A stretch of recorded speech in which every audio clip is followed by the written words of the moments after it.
গুরু ব্রহ্মা গুরু বিষ্ণু গুরুদেব মহেশ্বর গুরুরেব পরম ব্রহ্ম তস্मै শ্রী গুরুবে নমঃ। বন্ধুরা, আপনাদের সকলকে জানাই গুরু পূর্ণিমার অনেক অনেক শুভেচ্ছা। কারণ সকল পূর্ণিমার মধ্যে এই গুরু পূর্ণিমার মাহাত্ম্য অনেক অনেক গুণ বেশি। শাস্ত্র বলছে যে এই দিনে সামান্য কিছু কার্যে ভগবান গুরু রূপে আমাদের জীবনে থাকা সকল প্রকার অন্ধকার দূর করে জীবন আলোয় ভরিয়ে দেন। এছাড়াও এই মহাপূর্ণিমার মহাযজ্ঞে বাড়িতে লক্ষ্মী নারায়ণের পুজো, ভগবান শ্রীকৃষ্ণের আরাধনা এবং মহাদেবের পুজোর এক বিশেষ মাহাত্ম্য রয়েছে।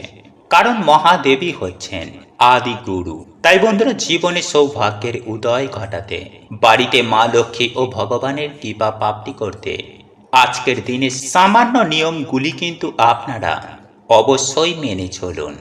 রাতে ঘুমানোর আগে এই শব্দটি 3 বার মনে করে যা চাইবেন আপনারা তাই পাবেন।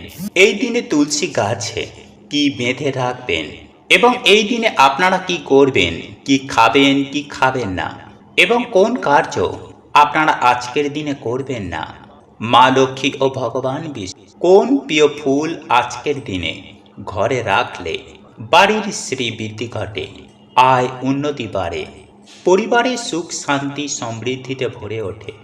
এবং যদি বন্ধুরা আপনারা কোনো মনোবাসনা পূর্ণ করাতে চান বা খুবই আপনারা সমস্যায় রয়েছেন, অর্থ কষ্ট অশান্তিতে ভুগছেন, তাহলে আজকের দিনে অবশ্যই অবশ্যই বন্ধুরা আপনারা হাতে সামান্য জল নিয়ে এই সামান্য টোটকাটি কিন্তু আজকে রাতে অবশ্যই অবশ্যই করুন। তাহলে 24 ঘন্টার মধ্যে বন্ধুরা আপনারা উপকার পাবেনই পাবেন। হিন্দু শাস্ত্র অনুসারে বন্ধুরা এই দিনে বেদব্যাস মণিজির জন্ম হয়েছিল, তাই একে ব্যাস পূর্ণিমাও বলা হয়। তাই আজকের দিন বন্ধুরা খুবই গুরুত্বপূর্ণ। এই দিনে সামান্য এই কার্যগুলির মাধ্যমে মানুষের দুঃখ কষ্ট দুর্ভাগ্যের নাশ হয়ে যায়। তাই যদি বন্ধুরা আপনারা খুবই অর্থ কষ্টে ভোগেন বা কিছুতেই কোনোভাবে আপনাদের আয় উন্নতি দেখতে পাচ্ছেন না বা আপনাদের পরিবারের মধ্যে নিত্য সমস্যা লেগেই থাকে বা আপনাদের কোনো মনোবাসনা এখনো বাকি রয়েছে, তাহলে বন্ধুরা অবশ্যই কিন্তু আপনারা এই ভিডিওটি পুরো দেখুন। কারণ বন্ধুরা আজ সকাল থেকেই রাতের মধ্যে আপনাদেরকে যে উপায় বা ক্রিয়াগুলি করতে বলবো তার মধ্য থেকে একটি উপায়ও যদি আপনারা করতে পারেন, তাহলে বন্ধুরা আপনারা নিজেরাই দেখবেন যে কি চমৎকারটা আপনাদের সাথে ঘটছে। আপনাদের বাস্তু দোষ, দুর্ভাগ্য এবং নানান রকম সমস্যা থেকে আপনারা বাইরে বেরিয়ে আসবেন। আপনাদের মনোবাসনা মনস্কামনা অবশ্যই অবশ্যই পূর্ণ হবে এবং আগের তুলনায় আপনাদের আর্থিক উন্নতি বাড়বেই বাড়বে। তাই ভিডিওটি বন্ধুরা আপনারা একটি লাইক করে বন্ধু বান্ধবী আত্মীয় পরিজনের সাথে শেয়ার অবশ্যই করুন। এবং আপনারা যদি এখনো পর্যন্ত আমাদের চ্যানেলে নতুন হয়ে থাকেন, তাহলে চ্যানেলটি সাবস্ক্রাইব করে পাশে থাকা নোটিফিকেশন বেল আইকনটি অন করে রাখুন। তাহলে নতুন কিছু জানতে পারবেন, নতুন কিছু শিখতে পারবেন এবং লক্ষ্মীনারায়ণের আশীর্বাদ পেতে এবং আদি গুরুর আশীর্বাদ পেতে। ওম নমঃ শিবায়, হর হর মহাদেব ও জয় শ্রীকৃষ্ণ। রাধে রাধে লিখে কমেন্ট অবশ্যই করবেন। বন্ধুরা, পবিত্র গীতায় স্বয়ং পরমেশ্বর ভগবান শ্রীকৃষ্ণ বলেছেন, যে ব্যক্তি পবিত্র গুরু পূর্ণিমা রাতে ঘুমানোর আগে এই একটি শব্দ 3 বার মনে করবে, সে যা চাইবে তাই পাবে। হ্যাঁ বন্ধুরা, এই মন্ত্রটি আপনারা যদি 3 বার মনে করেন তাহলে অর্থ যেমন আসবে চুম্বকের মতন, ঠিক তেমনি এই মন্ত্র মনে করে আপনি যা বলবেন তাই সত্য হয়ে যাবে। হ্যাঁ বন্ধুরা, সেই ব্যক্তি অখণ্ড সৌভাগ্যের অধিকারী হন। ওনার জীবনে বিভিন্ন দেবদেবীর কৃপা দৃষ্টি লাভ হয়। তাই আজ আমি আপনাদের কাছে অনুরোধ করব যে আজকের এই ভিডিওটি মনোযোগ সহকারে শেষ পর্যন্ত দেখুন। কারণ এই ভিডিওটি দেখে সত্যিই আপনারা অত্যন্ত উপকৃত এবং সমৃদ্ধ হবেন। বন্ধুরা, আমাদের প্রত্যেকেরই জীবনে এমন কিছু কিছু ভুল কর্ম আমরা করে থাকি। এর ফলে এমন দোষ আমাদের প্রত্যেকের জন্মকুণ্ডলিতে লেগে যায়, যার ফলে যতই আপনারা পুজো পাঠ আরাধনা করুন না কেন, সেই দোষগুলো কিছুতেই দূর হতে চায় না। এবং এই কারণে অনেক কিছুই কিন্তু আমাদের সঙ্গে হতে পারে। এবং এই দোষগুলির মধ্যে বিশেষ করে দেবতাদের অভিশাপ, নেগেটিভিটির সমস্যা বৃদ্ধি পায়, বা ধরুন পিতৃপুরুষের অভিশাপ কিংবা অন্যান্য অভিশাপ আপনাদের পরিবারে লেগে গিয়েছে। এর মধ্যে দেবতাদের অভিশাপ সহজে কিন্তু কিছুতেই দূরীভূত হয় না। যেমন ধরুন আমাদের যারা পূর্বজ রয়েছেন, তারা হয়তো কোনো মন্দিরে বা কোনো দেবতার কাছে কোনো কিছু হয়তো মানসিক করেছিলেন, সেটা হয়তো কোনো কারণবশত শোধ করা হয়নি, সেই মানসিক পূরণ করা হয়নি। সেক্ষেত্রেও কিন্তু জীবনে দেবতাদের দোষ লেগে যায়। তাই শাস্ত্রে বলা হয়েছে, যদি কোথাও কেউ মানসিক করে থাকেন, তাহলে সেই মানসিক কিন্তু সময় মতো শোধ করে দেওয়া উচিত। নতুবা যিনি মানসিক করবেন, তার সাথে তার সমগ্র পরিবারের নানাবিধ ক্ষতি হতে পারে, উন্নতির পথ বন্ধ হয়ে যেতে পারে, সেই সঙ্গে অশান্তি কলহের সৃষ্টি হতে পারে, স্বামী স্ত্রীর দাম্পত্য জীবন নষ্ট হয়ে যেতে পারে। এছাড়াও আরও অন্যান্য অনেক প্রকার সমস্যা পরিবারে কিন্তু নেমে আসতে পারে। এছাড়াও সন্তান না হওয়ার কষ্টে ভুগতে পারেন, বিয়ে না হওয়ার সমস্যা। এক কথায় বললে, দেবতাদের অভিশাপ জীবনে লাগলে গৃহপানহীন হয়ে যায়। এর ফলে বুঝবেন যে নিশ্চয়ই দেবতাদের কৃপা আপনাদের পরিবারের মধ্যে নেই। দেখুন বন্ধুরা, পরিবারে অকাল মৃত্যু এবং যে কাজে হাত দেবেন সেই কাজেই লস, জীবনে কোনো সফলতাই নেই, সেই সঙ্গে সমাজে কোনো মান সম্মান নেই। এই সব সমস্যাগুলি কিন্তু জীবনে যদি আপনারা মুখোমুখি হয়ে থাকেন, তাহলে আপনারা অবশ্যই বুঝবেন যে আপনাদের জন্মকুণ্ডলিতে কোনো কিছুর অভিশাপ অতি অবশ্যই রয়েছে। এবং এই অভিশাপ থেকে বেরোনোর জন্য আপনাদেরকে অবশ্যই কিছু উপাচার বা নিয়ম পালন করা উচিত। দেখুন বন্ধুরা, শুধু চোখের সামনে যা ঘটে সেগুলিকেই আমরা কিন্তু অনুভব করে থাকি, অর্থাৎ ভৌতিক জিনিস আমরা কিন্তু প্রত্যেকেই দেখতে পাই। কিন্তু এর পেছনে আসল রহস্য কি, প্রকৃত কারণ কি, সেই কারণগুলি কিন্তু কখনোই আমরা ব্যাখ্যা করতে পারি না। বন্ধুরা, যারা সিদ্ধ পুরুষ একমাত্র তারাই পারেন জীবনের আসল সত্য বা কি কারণে কখন কি ঘটবে সেটির অনুধাবন করতে। কিন্তু আমাদের মতো সাধারণ মানুষ কখনোই কিন্তু অলৌকিক ঘটনার সাক্ষী হতে পারেন না। দেখুন বন্ধুরা, আগেকার দিনে মানুষ গুরুদেবেরাই মানুষের কিন্তু মার্গ দর্শন করতেন।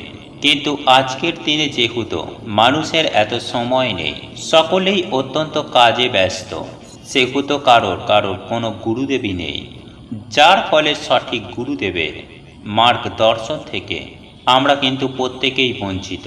কোনটা সঠিক কোনটা ভুল সেটা বলার কেউ নেই। এবং এর ফলেই মনুষ্য বিভিন্ন সমস্যায় কিন্তু জেনে হোক বা না জেনে অজান্তেই জড়িয়ে পড়ে এবং জীবন হয়ে ওঠে নরক। সুতরাং আজকে আমার বলা এই ভিডিওটির মাধ্যমে আপনাদেরকে জানিয়ে দেব যে আপনারা কিভাবে এই সকল সমস্যা থেকে মুক্তি পাবেন এবং ঈশ্বরের কৃপা দৃষ্টি লাভ করতে পারবেন সেই সম্পর্কে। বন্ধুরা, যদি আমাদের জীবনে কর্মদোষ লাগে, যদি পিতৃপুরুষের অভিশাপ লাগে, কিংবা যদি দেবতাদের অভিশাপ লাগে, তাহলে বিশেষ কয়েকটি কর্ম আমাদের করা উচিত এই দোষগুলি কাটান দেওয়ার জন্য। যেমন ধরুন, দান ধর্ম করা। হ্যাঁ বন্ধুরা, হিন্দু শাস্ত্র মতে দান ধর্ম সব থেকে পূর্ণ কাজ এবং এটির গুরুত্ব অত্যন্ত পরিমাণে আমাদের শাস্ত্রে কিন্তু দেওয়া রয়েছে। দেখুন, আপনারা যদি দান ধর্ম করেন, অর্থাৎ কোনো অসহায় গরিব দুঃখী দুস্থ মানুষকে সাহায্য করেন, সেটা অর্থ দিয়ে হোক বা বস্ত্র দিয়ে হোক কিংবা খাদ্য দিয়েই হোক না কেন, তাহলে কিন্তু আপনারা অত্যন্ত পূর্ণ অর্জন করবেন এবং খুব সহজেই কিন্তু আপনারা স্বয়ং পরমেশ্বর ভগবান শ্রীকৃষ্ণের কৃপা দৃষ্টি লাভ করতে পারবেন তথা বিভিন্ন প্রকারের দোষ অভিশাপ এগুলি কিন্তু আস্তে আস্তে আপনাদের জীবন থেকে নাশ হয়ে যাবে। একই সঙ্গে আপনারা যদি কোনোরূপ পশু পাখিকে সাহায্য করেন, সেটা খাবার দিয়ে হোক কিংবা জল দিয়েই হোক, বিশেষ করে যদি আপনারা গোমাতাকে প্রতিদিন কিছু না কিছু খাবার দেন, তাহলে কিন্তু অতি অবশ্যই অত্যন্ত পুণ্য অর্জন করবেন, যার ফলে জীবনে বিভিন্ন বাধা বিপত্তি আপনাদের জীবন থেকে খুব সহজেই দূর হয়ে যাবে।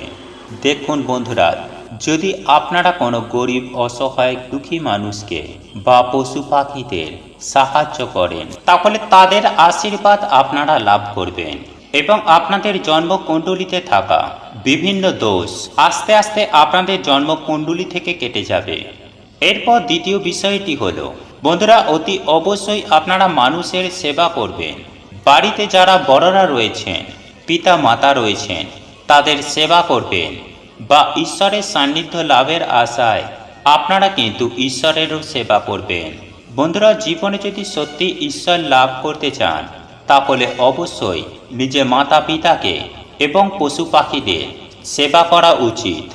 অসহায় গরিব দুঃখী দুস্থ মানুষদের সেবা করা উচিত। এর ফলে কর্মযোগ উন্নত মানের হয় এবং জীবনের সমস্ত পাপ খুব সহজেই ক্ষয় হয়ে যায়।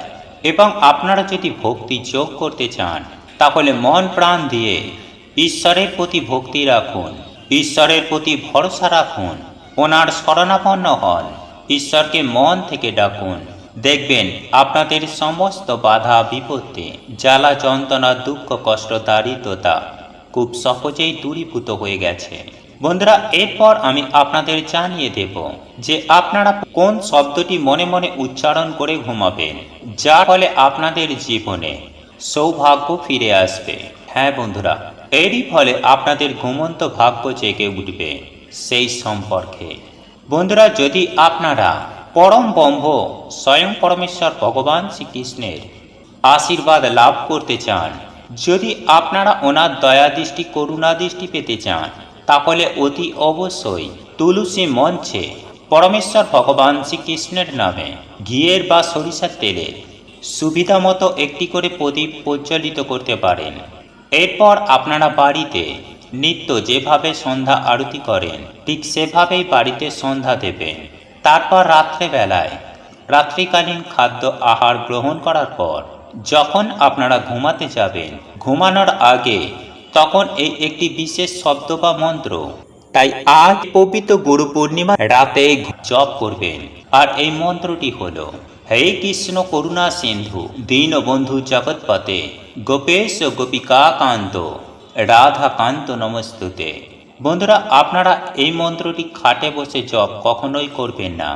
আপনারা আপনাদের ঠাকুর ঘরে কিংবা আপনার মন্দিরের সামনে বসে এই মন্ত্রটি 108 বার জপ করবেন এবং মনে মনে স্বয়ং পরমেশ্বর ভগবান শ্রীকৃষ্ণের বিশ্বরূপ দর্শন কেমন হয় সেটি কিন্তু মনে মনে কল্পনা করবেন। ঘুমাতে যাওয়ার পূর্বে এই প্রক্রিয়াটি একবার আপনারা করতে পারেন, তাহলেই আপনাদের জীবনে কিছু দিনের মধ্যেই সুনিশ্চিতভাবে পরিবর্তন আসবে। তবে বন্ধুরা, আপনারা যদি চরম ভয়ঙ্কর আর্থিক কষ্টের মধ্যে থাকেন বা আপনারা যদি মহা বিপদে থাকেন, তাহলে আজকের মতো এই পূর্ণ পবিত্র দিনে পদ্ম ফুল আপনারা যদি কোথাও দেখতে পান, তাহলে একটি পদ্ম ফুল অবশ্যই আপনার বাড়িতে নিয়ে আসবেন এবং সন্ধ্যার পরে এই ফুল আপনারা ভগবানের চরণে নিবেদন করে আপনারা আপনাদের মনস্কামনা মনোবাসনা জানাবেন, তাহলে সুনিশ্চিতভাবে তা পূর্ণ হয়ে যাবে। একই সঙ্গে আমি আপনাদেরকে এটাও জানিয়ে রাখি যে এই দিনে আপনারা রাতে ঘুমানোর আগে একটি পাত্রে 1 মুঠো লবণ নেবেন এবং এই লবণ আপনার পরিবারের প্রত্যেকটি সদস্যজনের মাথার ওপরে অ্যান্টি ক্লক ওয়াইজ 7 বার ঘুরিয়ে নেবেন। তারপর প্রত্যেককেই একে একে ওই লবণের মধ্যে ফুঁ দিতে বলবেন। তারপর ওই লবণটি ওই পাত্রের মধ্যে রেখে দিতে বলবেন। এরপর আপনারা 2 হাত জোড়ো করে হাতের তালুর মধ্যে তালু ভর্তি করে জল নেবেন এবং এই জল হাতে নেওয়ার পর আপনারা ওম নমো ভগবতে বাসুদেবায় নমঃ এই মন্ত্রটি 3 বার জপ করে আপনারা আপনাদের মনস্কামনা মনোবাসনা জানাবেন। আপনারা কি চান, কেন এই উপায় বা ক্রিয়াটি করছেন, আপনাদের কিসের সমস্যা, তা আপনারা মনে মনে বলবেন। বন্ধুরা, এই জল হাতে নিয়ে ভগবানের মন্ত্র জপ করে আপনারা আজ যা চাইবেন আপনারা তাই পাবেন। এরপর এই জল ওই লবণের মধ্যে ফেলে দেবেন। বন্ধুরা, আপনার বাড়ির প্রত্যেকটি সদস্যজনকে হাতে জল নিয়ে এই উপায় বা ক্রিয়াটি করতে বলবেন। কিন্তু আপনারা এই একটা বাটির মধ্যেই এই জলগুলিকে জড়ো করবেন। তারপর এই লবণ জলের পাত্রটি আপনারা আপনাদের বাড়ির উঠানে কিংবা তুলসী তলায় রেখে দেবেন এবং পরের দিন সকাল সকাল ঘুম থেকে উঠে এই জল আপনার বাথরুমে নতুবা কোনো জলাশয়ে তা ফেলে দেবেন। তারপরে আপনারা ভালো করে পরিষ্কার পরিচ্ছন্ন হয়ে স্নান করে নেবেন। দেখবেন ভগবানের আশীর্বাদে আপনার গৃহ থেকে যেমন বাস্তু দোষ দূর হবে, ঠিক তেমনই ভগবানের আশীর্বাদে আপনার বাড়িতে সুখ শান্তি সমৃদ্ধি উত্তরোত্তর বৃদ্ধি পাবে। স্বয়ং পরমেশ্বর ভগবান শ্রীকৃষ্ণ বলেন, এই উপায় বা ক্রিয়া যে ব্যক্তি করে তার সংসারে হু হু করে অর্থ আসে। তাই আপনারাও এই সুযোগ হাতছাড়া করবেন না। আপনারাও এই উপায় বা ক্রিয়াটি করুন, সুফল পাবেন হাতে নাতে। জয় শ্রীকৃষ্ণ, রাধে রাধে। প্রভু আপনাদের সকলের মঙ্গল করুন। আপনারা সকলে সুস্থ থাকবেন, ভালো থাকবেন। নমস্কার, ধন্যবাদ।